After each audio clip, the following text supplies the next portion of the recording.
What is this all about, Miss Giginto? Dean Villacruzes, nakontak po namin ang mga dating alumni ng Masipag U na naka-experience ng pananakit ni Professor Panindak. Tama po. Mula batch 83 hanggang 2000, nandito po lahat sila. Sige, sumuri po! Sir? At hindi lang po yan Exhibit A, B, and C. Actually nga po, abot pa hanggang Exhibit Z. Hindi totoo ito. Palabas lang nila yun. Anong palabas? Nakita mo nga itong latay ko hanggang ngayon di nawawala dahil lang nakipag-usap ako sa seatmate ko during class. No lying, please. At etong mata ko, pinatutuan ko na yung isang mata ko para magpantay dahil sinuntok mo. Just being late, Mr. Parindak! Ito, tanda mo ba tong butas na ito? Ito akong sinundot mo ako ng lapis! Ligaw na bala yan. At ang pilay na ito! Hindi ako may gawa niyan. Sorry po, Dean Villacruzes, nagsinungaling po kami sa inyo. Totoo pong sinasaktan kami niya ni Prof. Panindak. Natatakot lang po kami magsumbong dahil baka madagdagan itong mga pasa namin. Unbelievable! Sinungalingan. Sige. I need to talk to my lawyer. Hindi, sumama ka sa office ko. May lawyer doon? Meron.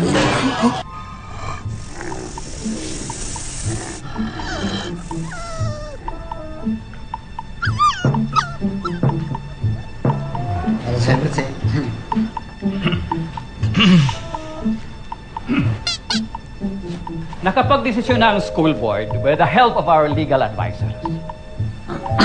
Dean, please, huwag niyo na po ako i-suspend. After careful deliberations, napagdesisyon na namin na huwag ka nang isuspend, Professor Panindak. That's nice! Thank you po! Hallelujah! Oo! Hindi ka na masasuspend dahil ite-terminate ka na. I'm sorry, but you're fired. But why? That's unfair! Marie, Juan. Pa. We are giving you a temporary restraining order. Restraining order? At Marie, pwede ka pang magturo dito. Pero hindi sa klase ni Juan. Uy, grabe siya. Okay ka, ha? At may 3 conditions. Number 1, dapat at least 3 meters apart ang pagitan sa inyo. Number 2, dapat pareho kayong magpakita ng excellent performance sa klase. Usay. Number 3, bawal kayong magsabay kumain, pumasok, at umalis dito. Kapag dito kayo sa school, teacher at student kayo. Oy. Teka po. Paano po, Dean, pagka kailangan ko po mag-consult sa kanya? Aba, edi sa akin ka mag-consult. Understand? Oh. Sabi. Dean, baka naman ho nagkamali lang yung decision ng board nyo. Please, review naman.